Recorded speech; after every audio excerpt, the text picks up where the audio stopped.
Wow. Okay. My name is Daniel Uchendu Chinagozi, formerly Nwugugu. Those that knew me earlier knew me as Daniel Chinagozi Nwugugu. I was born in Ebow, a few blocks away from here, General Hospital, Ebow. When we lived there, this never existed. But that's the situation of where we live. Because our fathers want to do business. Because we were predominantly traders. So we brought trade even into our homes.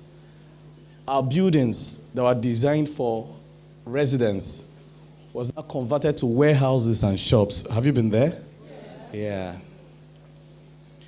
This is where our fathers shopped.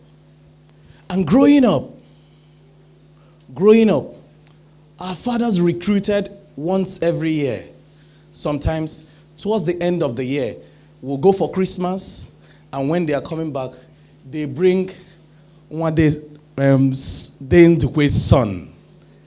And Dendukwe's son will stay under our father to learn the trade he has done for years. And Dendukwe's son will pass through a 7-year apprenticeship. You know that? And he will be doing most of the hard house chores, like fetching water. He will wake up very early in the morning, learning hard work. He will go open the shop as early as 6:37 before our fathers stroll into the shop by 9 or 10. And he's learning all the hard work, and while we were going to school. And after 7 years, Dendukwe's son will become an expert in what our fathers knew how to do. And then our father is obligated by tradition and by the law to settle Dendukwe's son and give Dendukwe's son his own shop, fill this same shop with all the materials they sold, and give him more money. And at the end of the day, Dendukwe's son will start his own business. And the cycle will continue. Dendukwe's son will go to the village, pick someone else, and do the same thing our father did. And now our father is in need of a replacement for Dendukwe's son, and we'll go to the village and get someone else. And sometimes when we come to the shop, they'll say, "What are you doing here?" "Oh yeah, go home and do your assignment." Whoever had that? And then we didn't like our father's businesses. Sometimes we introduce our fathers as Mr. Daniel, a businessman. That's the only thing we knew our father did. Most of us didn't really know what their businesses were. Until my inquisitive 6-year-old self asked, "What business is this you do?" Until I heard that this business that our father is doing is selling tailoring materials, tailoring accessories at line 3 in Ayahoro Market. When we insisted we come to our father's shop to see what it is that he does. We see what he does and see the ways they did their businesses, how they grew their businesses. It was usual for our father's businesses to recruit people every year. But do you know the danger? Once our fathers start getting old, the younger ones he has trained have started doing their own businesses. Our father businesses are bound to die because nobody will take it. We graduate from university and we want to go to Lagos, we want to go to Port Harcourt, we want to go to Abuja so that we can get the white-collar jobs. Demeka's son had grown and started his own businesses and continued the same cycle our father did. Our father gets old and nobody to continue in the line of his business. And we will travel to Lagos looking for white-collar jobs that don't exist. And then we only visit this city, Ebow, during Christmases to check what is happening. Growing up in this city, we had big organizations, big companies. Almost everyone in the city used an exercise book called 3-Star. 3-Star, 3-Star, biggest exercise book. Can you remember the adverts? It was a beautiful advert. Almost all, the only tissue we knew then was 3-Star, star. You remember the only soap we used was Truck soap. Remember Palmolive. Those were organizations that were built in this city, but they died. Some of them, because of we did not separate the dichotomy between ownership and management. And that is what killed our father's businesses. Now, let me also shock you. World Bank has recorded that the way our fathers recruited was the best way to eradicate poverty in communities. Because you notice that whenever they take someone from your family and he goes through the process of apprenticeship, you go back home, he starts fending for his family. His family is pulled out of poverty forever. But that method alone is not sustainable. While we still do apprenticeship, internship, and mentorship, we should combine it with structured business principles such that we can build transgenerational businesses. A business is said to be transgenerational when it lasts more than one generation. It's not about when it's moved from one father to one son only. If it can last beyond you. If the purposes of the businesses is actually sustained and retained to build structured businesses over the world. Globally, we see companies like Teta, Lego, Walmart, Oreo, Kikoman. These organizations have lasted, some have lasted more than 50 years, some 100 years. Now, can you mention any company around us that is up to 100 years? Most of us, even our fathers that did herbs in the villages, herbs that cured one disease or the other, we packed all of them and threw them away at the arrival of modern medicine.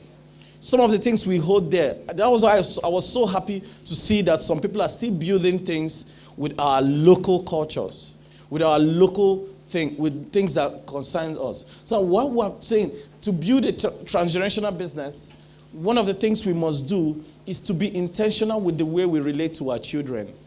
Simple instructions like that all expenses must go to the bank.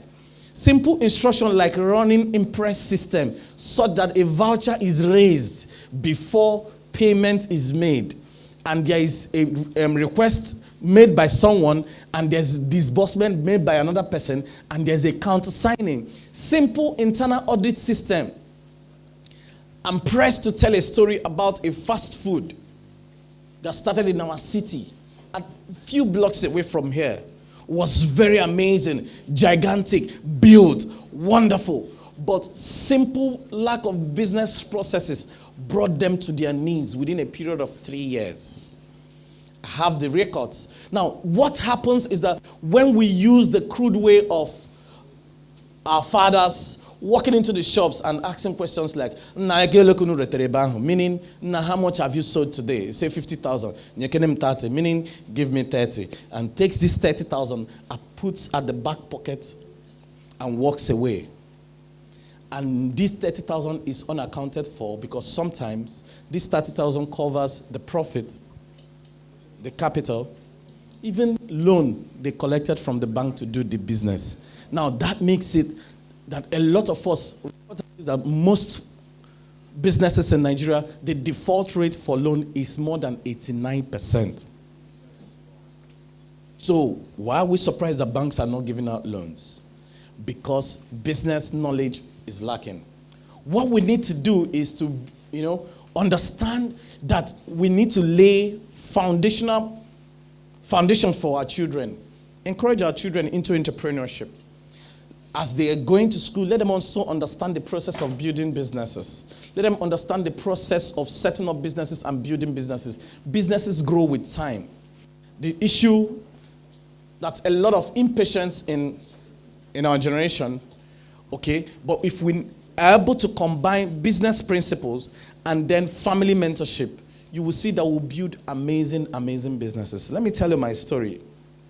Why I think the works our fathers have also done can be taken home.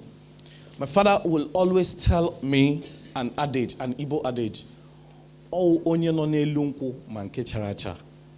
Whenever I insist on having my way on anything, it means that is the person that is at the top of the palm tree that knows the one that is ripe. And then he gives up and allows you to do that. And when the result is favorable, he will say, I am proud of you, son. And when the result is not favorable, you say, you made this decision, I stand by you. Now, take things we must do. Now, there are challenges families face when we run family-owned enterprises. Family-owned enterprises guarantees a lot of things to build transgenerational businesses, because the father teaches the son or the children how the businesses are run and what some of the things that happen in the business. Now, family members, non-family members, and then non-family manager owners. Now, if you're able to bring your family members as part of the business to understand the ownership system of the business, and you bring non-family members as owners, part of the owners of the business, and you bring in non-family members as managers of the business, where you have accountants, you have administrators, you have procurement experts that even family members respect, where owners of the business don't wing influences around. Come say, this is my father's business. I say, you are not working today. This is my father's business. I don't like his face. Sack him. Sack him. Give him sack letter. And then these businesses start dying. But if it's properly structured recruitment system, I encourage we do a merger between what our fathers did and what should happen. Let me shock you. What happens with businesses today is that today, in our days and time, the nature of businesses, the way businesses grow, are different. It took 75 years in the past to build big businesses. It took 75 years. In 1957, it would take 75 years to build a big brand. In 2003, it would take 25 years to build a big brand. In 2013, it takes 10 years to build a big brand. It's shortening. It's reducing. Let me tell you something. There is an application that came out, Angry Birds. Angry Bird hit the 1 million mark in 2 hours. 1 million downloads in 2 hours from the time of release. A lot has happened. A lot of things are changing. Check all the big global tech giants. They are less than 20 years. Facebook, Google, Clintonel, IG Hub, Rat5 Tech. They are all less than 5, 10, 15, 20 years. And they are run by young, energetic people that understood that companies like Airbnb, Uber, for example, Uber owns no car, office spaces, providing community and spaces and support services. And what is happening is that WeWork became a $278 million company. It became a unicorn in less than 4 years.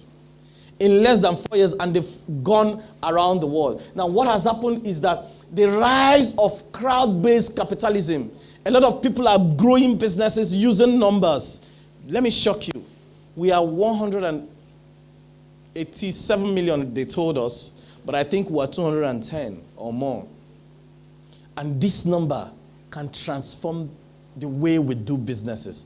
What service can you provide to solve the problem of 210 Nigerians? That's how to build transgenerational businesses. What service can you build to solve problem for 5 million people living in Abia, living in your city? What services can you do to move banking? I give it the next 10 years.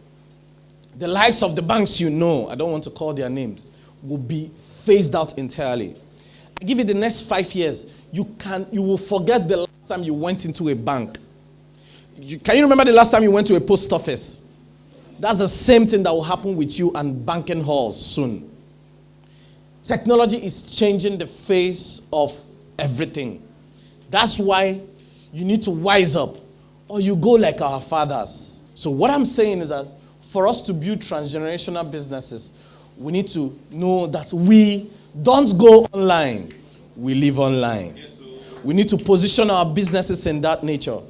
We need to understand that transgenerational businesses is not about family ownership. It's about partnership, collaboration, and building businesses that will last forever. Thank you.